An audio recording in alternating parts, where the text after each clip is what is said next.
नमस्कार विद्यार्थी मित्र मैत्रिणींनो, स्वराज्य प्रबोधिनीच्या या ऑनलाईन प्लॅटफॉर्मवर आपणा सर्वांचं स्वागत.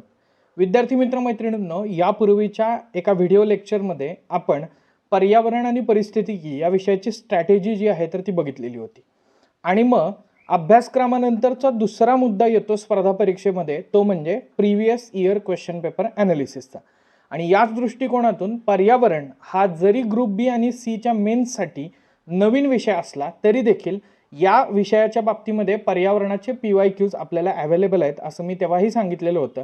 आणि ते PYQ आहेत ते म्हणजे 2012 ते 2022 राज्यसेवा मुख्य परीक्षा पेपर क्रमांक 1 मध्ये एन्व्हायरमेंटल जॉग्राफी अर्थातच पर्यावरणीय भूगोल या विषयामध्ये, आणि त्याचबरोबर 2013 ते 2023 राज्यसेवा पूर्व परीक्षेमध्ये.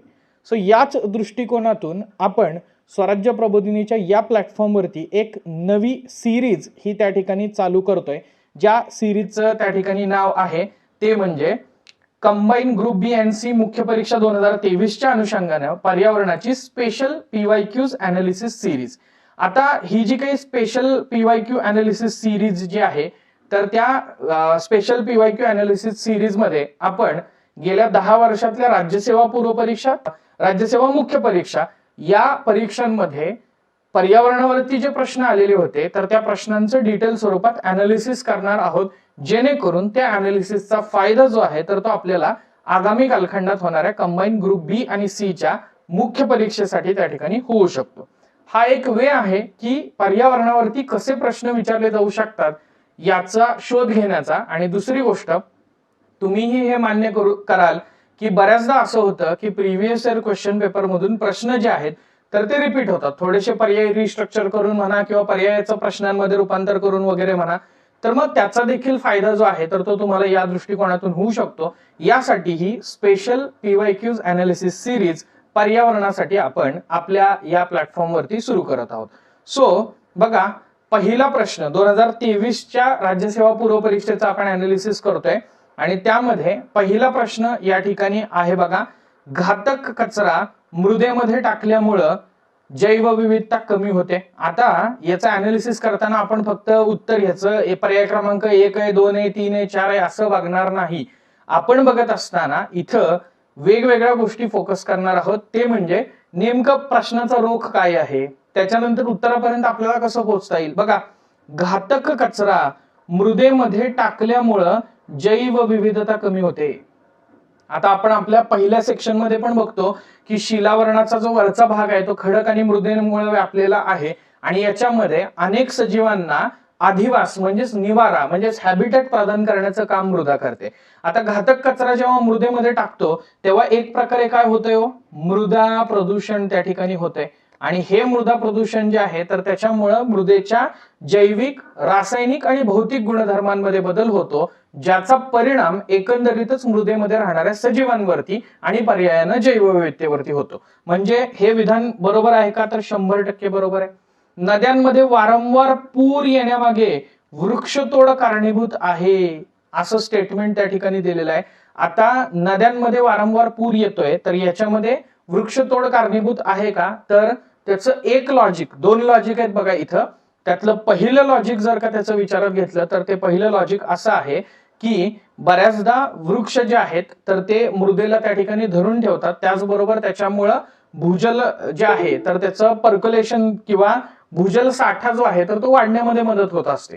आणि जेव्हा वृक्षतोड होतीये तेव्हा हे पाणी जे आहे तर ते थांबवलं जात नाही किंवा ते त्या काय म्हणूयात त्याला आपण मुळांच्या माध्यमातून जे हळूहळू पर्क्युलेट होतंय तर ते होत नाही आणि त्याच्यामुळं अतिरिक्त स्वरूपातलं पाणी नद्यांमध्ये येतं. हा एक मुद्दा.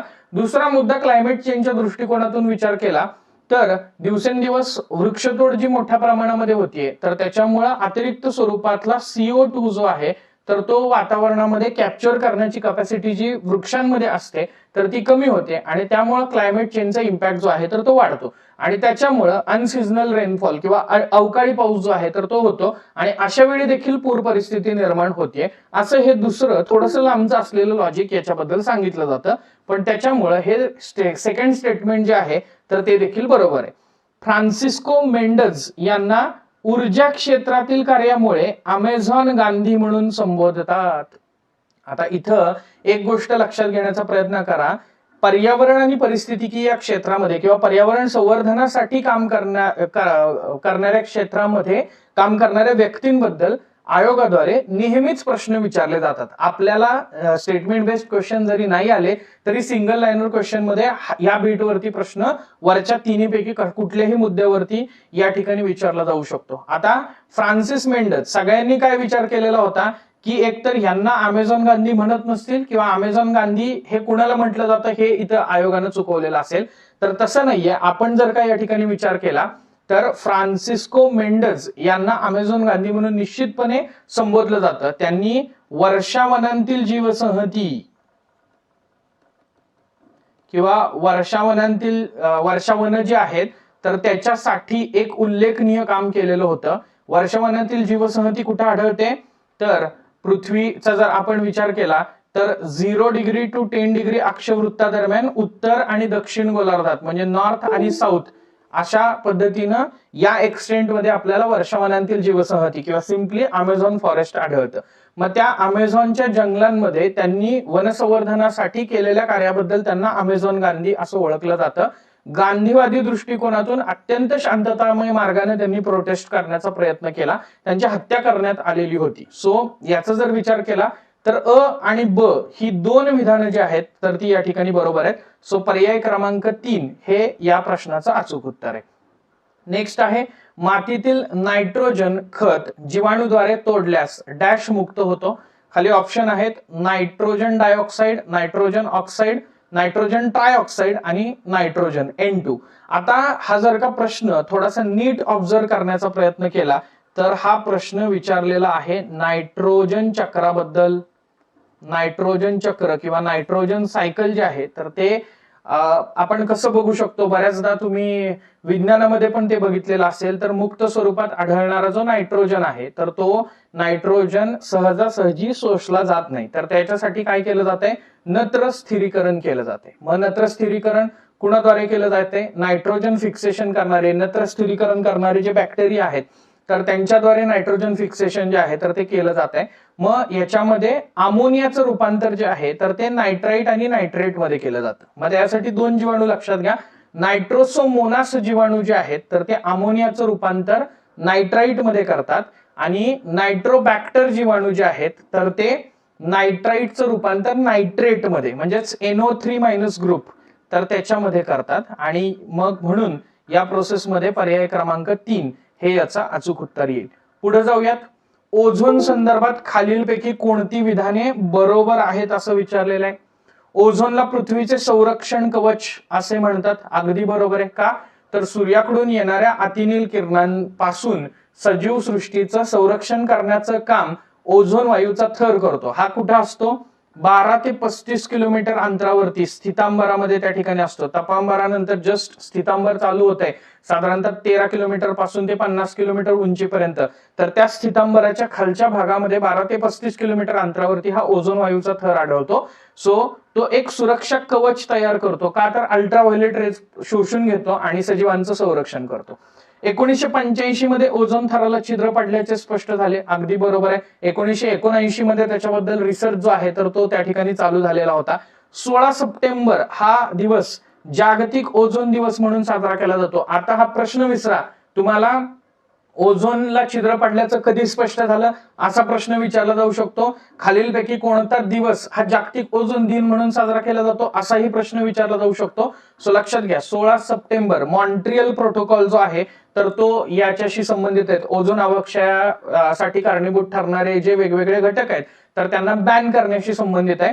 तर तो मॉन्ट्रियल प्रोटोकॉल ज्या दिवशी संमत करण्यात आला त्या दिवसाच्या स्मरणार्थ 16 सप्टेंबर हा दिवस जागतिक ओझोन दिन म्हणून साजरा केला जातो. आणि 1989 मध्ये ओझोन क्षयास कारणीभूत असणाऱ्या रसायनाच्या वापरावरती बंदी घालण्यात आली. आता बऱ्याच जणांनी बघा ऍट फर्स्ट काय म्हणतात त्याला इन्स्टन्स हे उत्तर जे आहे तर ते त्या ठिकाणी काय केलेलं आहे ह्या उत्तरामध्ये अ ब क बरोबर असं उत्तर दिलेलं होतं. म्हणजे तेव्हा अनालिसिस करताना पण आयोगाचं उत्तर आलं तेव्हा पर्याय क्रमांक 4 हे उत्तर आलं. का बरं पहिलं स्टेटमेंट बरोबर आहे का त्यात तीळ मात्र ही शंका नाही. दुसरं पण बरोबर आहे. तिसरं पण बरोबर आहे. चौथ्याला इथं काय प्रॉब्लेम आहे किंवा चौथ्याला का लोकांना प्रॉब्लेम वाटला तर ओझोन अवक्षयाशी संबंधितला जो करार आहे ज्याचा मी उल्लेख केला मगाशी, मॉन्ट्रियल प्रोटोकॉल, तर हा जो मॉन्ट्रियल प्रोटोकॉल आहे तर तो मॉन्ट्रियल प्रोटोकॉल संमत कधी करण्यात आलेला होता? 1987 साली. म्हणून सगळ्यांनी काय म्हटलं, नाही नाही इथे 1987 पाहिजे होतं, तिथे 1989 आहे. पण या मॉन्ट्रियल प्रोटोकॉलची अंमलबजावणी जी आहे तर ती मात्र कधी चालू झालेली होती? ती मात्र 1989 ला चालू झालेली होती. बघा आपण आपल्या नोट्स मध्ये पण करार कधी संमत झाला आणि त्याची अंमलबजावणी कधी झाली ह्या दोन्ही त्या ठिकाणी डेट्स ज्या आहेत तर त्या दिलेल्या आहेत. का तर आयोग असे फसवे प्रश्न विचारतो. हे आपल्याला शिकायचंय पीवायक्यूच्या अनालिसिस मधून की आयोग नेमका कशा पद्धतीने प्रश्न विचारतोय. सो बेसिकली लक्षात घ्या, 1989 मध्ये ओझोन अवक्षयास कारणीभूत असणाऱ्या रसायनांवरती बंदी घालण्यात आलेली होती. का? कारण मॉन्ट्रियल प्रोटोकॉल हा संमत जरी 1987 साली झालेला असला तरी त्याची अंमलबजावणी मात्र 1989 साली करण्यात आलेली होती. सो त्यामुळं वरील सर्व किंवा पर्याय क्रमांक 4 हे याचं अचूक उत्तर आहे. बघा खालीलपैकी कोणता परिस्थितिकीय मनोऱ्याचा प्रकार नाही? परिस्थितिकीय मनोरे किंवा त्यालाच काय म्हटलं जात आहे? Ecological pyramids. काय हो हे इकॉलॉजिकल पिरॅमिड्स? पहिल्यांदा हे समजून घेऊयात, नंतर मग उत्तराकडे जाऊयात. इकॉलॉजिकल पिरॅमिड्स, चार्ल्स एल्टन नावाचा शास्त्रज्ञ आहे, त्यानं ब्रिटन मधल्या बियर बेटांवरच्या टुंड्रा परिसंस्थेचा अभ्यास केला आणि त्या परिसंस्थेमध्ये आढळणारे जे वेगवेगळे सजीव आहेत त्यांचे वेगवेगळे जे स्तर आहेत तर त्यांचं एक आलेखीय प्रतिरूप मांडलं अशा प्रकारच्या पिरॅमिड स्ट्रक्चर मध्ये, की या पहिल्या लेवलला कोण आहे, या दुसऱ्या लेवलला कोण आहे, या तिसऱ्या लेवलला कोण आहे त्यांच्या पोषण पातळीनुसार. आणि त्यालाच काय म्हटलं जात आहे? परिस्थितिकीय मनोरे किंवा इकॉलॉजिकल पिरॅमिड. आणि कारण की ते चार्ल्स एल्टन यांनी शोधून काढले म्हणून त्याला एल्टॉनियन मनोरे असं देखील त्या ठिकाणी संबोधलं जातं. मग हे जे परिस्थितिकीय मनोरे आहेत हे 3 प्रकारचे आहेत. पहिला जो आहे तर तो आहे संख्येचा मनोरा, पिरॅमिड ऑफ नंबर्स. दुसरा जो आहे तर तो आहे जैव वस्तुमानाचा मनोरा म्हणजे पिरॅमिड ऑफ बायोमास. आणि तिसरा जो आहे तर तो आहे ऊर्जेचा मनोरा म्हणजेच पिरॅमिड ऑफ एनर्जी. म्हणजे कुठल्या प्रकारचा मनोरा नाही, मनोऱ्याचा प्रकार नाही, तर अन्नजाळी मनोरा हा परिस्थितिकीय मनोऱ्याचा प्रकार नाही. म्हणून उत्तर काय येणार? पर्याय क्रमांक 3. आता संख्येचा मनोरा जो आहे तर तो सरळ, उलटा अथवा अनियमित असू शकतो. जैव वस्तुमानाचा मनोरा पिरॅमिड ऑफ बायोमास हा जनरली सरळ पाहिजे, पण जलीय परिसंस्थेमध्ये हा उलटा देखील असू शकतो. आणि ऊर्जेचा मनोरा हा नेहमी सरळ असतो, तो कधीच उलटा किंवा अनियमित असू शकत नाही. सो ही कन्सेप्ट आहे. कन्सेप्च्युअल अंडरस्टँडिंग जेवढं तुमचं पर्यावरणाच्या बाबतीमध्ये चांगलं असेल तेवढं तुम्हाला हे प्रश्न जे आहेत तर ते व्यवस्थित पद्धतीनं सोडवता येऊ शकतील. आणि अन्नजाळी मनोरा अशी काही कन्सेप्ट नाही.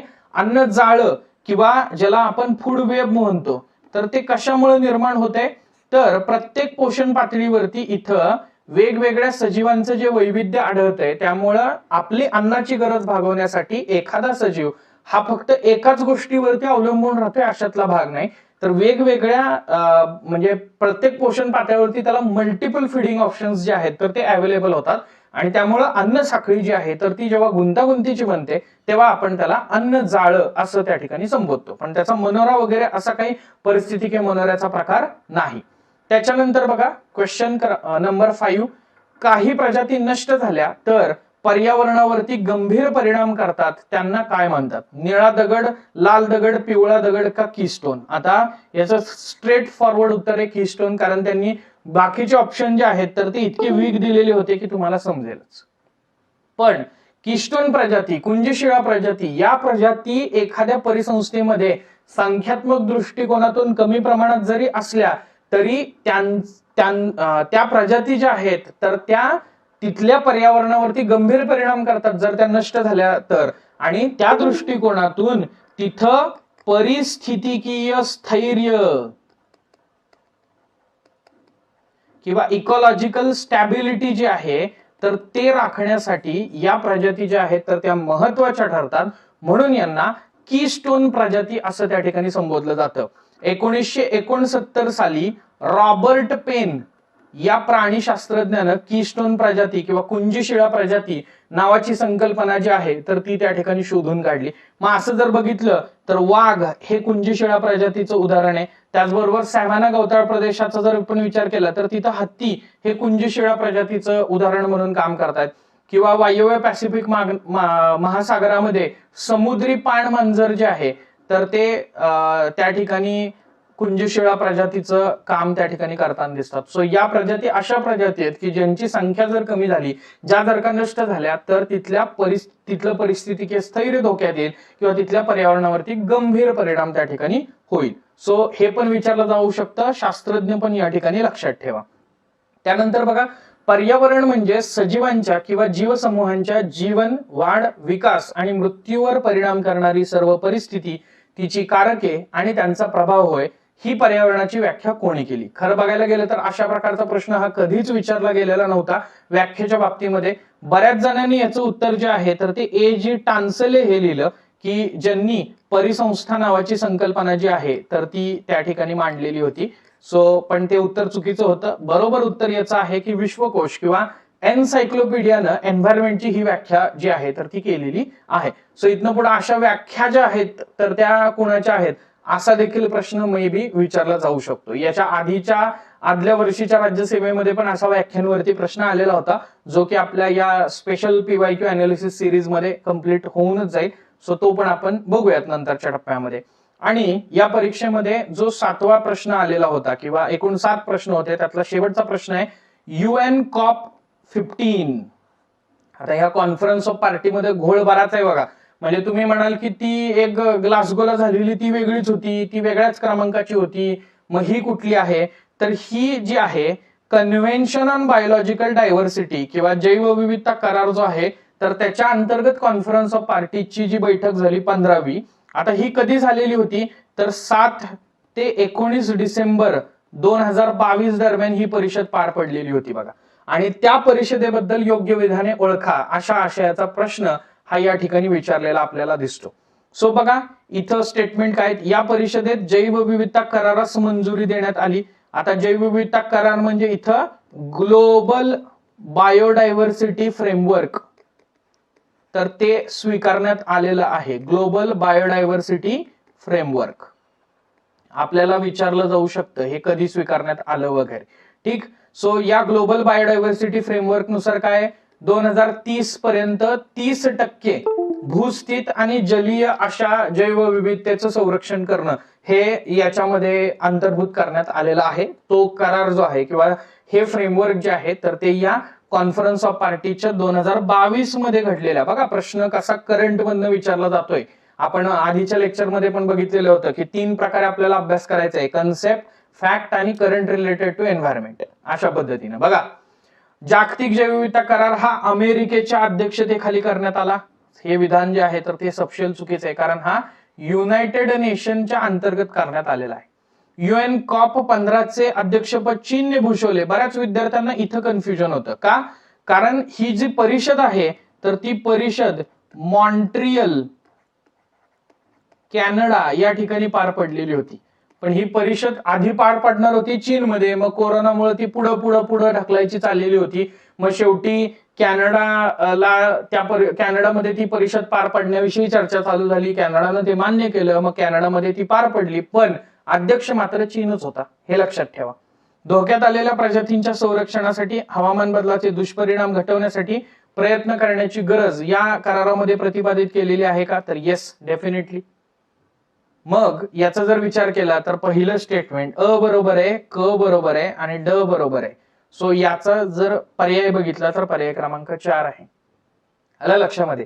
आता आपल्याला सेपरेट विचारलं जाऊ शकेल काय, आपल्याला कंबाईनच्या परीक्षेला प्रश्न विचारला जाईल की UN COP15 परिषद कोठे पार पडली, किंवा ग्लोबल बायोडायव्हर्सिटी फ्रेमवर्क किंवा जागतिक जैवविविधता करारास मंजुरी जी आहे तर ती केव्हा देण्यात आली, अशा पद्धतीचे प्रश्न जे आहेत, किंवा ग्लोबल बायोडायव्हर्सिटी फ्रेमवर्क मध्ये नेमकं काय प्रतिपादन करण्यात आलेलं आहे. आपल्याला जास्त करून बघा असे स्टेटमेंट बेस्ड क्वेश्चन येण्यापेक्षा कदाचित सिंगल लाईनर फॅक्च्युअल क्वेश्चन जे आहेत तर ते विचारले जातील. पण आपण सरसकट अभ्यास करायचा, आपण असं काही गृहीत धरायचं नाही की असंच येणार आहे तसंच येणार आहे. ठीक. सो हा मुद्दा आहे. सो हे इन जनरल काही क्वेश्चन्स जे आहेत तर ते आपले होते. आता बघा, आपण स्वराज्य प्रबोधिनी अंतर्गत वेगवेगळे उपक्रम राबवतोय. तर त्याच्यामध्ये स्वराज्य सृष्टी नावाची एक आपण पर्यावरणाची बॅच जी आहे तर ती चालू केलेली आहे, जी कंबाईन ग्रुप बी आणि सी मेन्स साठी, त्याचबरोबर नगर परिषदमध्ये पण तोच सिलेबस कॉपी पेस्ट आहे. आणि कुणी 2024च्या दृष्टिकोनातून कंबाईनची किंवा राज्यसेवेची प्रिपरेशन करत असतात तर त्याच्यासाठी पण उपयुक्त आहे. याच्यामध्ये एक्झाम ओरिएंटेड अप्रोचनं पर्यावरणाचं अनालिसिस असेल किंवा पीवायक्यूचे अनालिसिस असेल, त्याचबरोबर गरजेनुसार कन्सेप्ट, फॅक्ट्स आणि करंट रिलेटेड बाबी ज्या आहेत तर त्या फोकस करण्यात येणार आहे. आणि डिटेल स्वरूपात आपण करणार आहे, म्हणजे कमी वेळात वगैरे हे उरकायचा प्रयत्न आपण करणार नाही. सो डिटेल स्वरूपात एकदाच बॅच केल्यानंतर तुम्हाला त्याचा फायदा जो आहे तर तो कायम त्या ठिकाणी होऊ शकेल. अशा पद्धतीने ती बॅचची रचना जी आहे तर ती करण्यात आलेली आहे. वॉच टाइम 3 पट आहे, त्याच्यासाठी व्हॅलिडिटी 4 महिने आहे. जवळपास 25 तासापेक्षा जास्त आवर्सचं टीचिंग आहे. लाईव्ह डाऊट सॉल्व्हिंग सेशन पण त्याच्यामध्ये होणार आहे, जेणेकरून रेकॉर्डेड लेक्चर मध्ये काहीच अकाउंटेबिलिटी राहत नाही असं नाही होणार. तुम्ही लाईव्ह डाऊट सॉल्व्हिंग सेशन मध्ये काही अडचण असेल तर ते विचारू शकता. त्याची फीस जी आहे तर ती 249 रुपये आहे. पण 22 सप्टेंबर कर्मवीर भाऊराव पाटील यांच्या जयंती निमित्त आपण पहिल्या 1360 136वी जयंती आहे कर्मवीर अण्णांची, तर त्यामुळे 1360 विद्यार्थ्यांना आपण पहिल्या फीज जी आहे तर ती 149 रुपये ठेवलेली आहे. सो तुम्ही जर मेन्सला त्या ठिकाणी पात्र असाल किंवा तुमच्या अभ्यासामध्ये जर पर्यावरणाविषयी तुम्हाला अधिक माहिती पाहिजे असेल तर तुम्ही निश्चितपणे तुम्हाला ही बॅच जी आहे तर ती उपयुक्त ठरू शकते. सो अशाच प्रकारे पीवायक्यू अनालिसिस सिरीज मध्ये आपण पुढच्या अनालिसिस मध्ये आपण 23 पासून मागं जाण्याचा प्रयत्न करणार आहोत. सो भेटूयात पुढच्या व्हिडिओ लेक्चर मध्ये, पुढच्या म्हणजेच 2022च्या अनालिसिस सह. तोपर्यंत धन्यवाद. जय हिंद. Bye bye.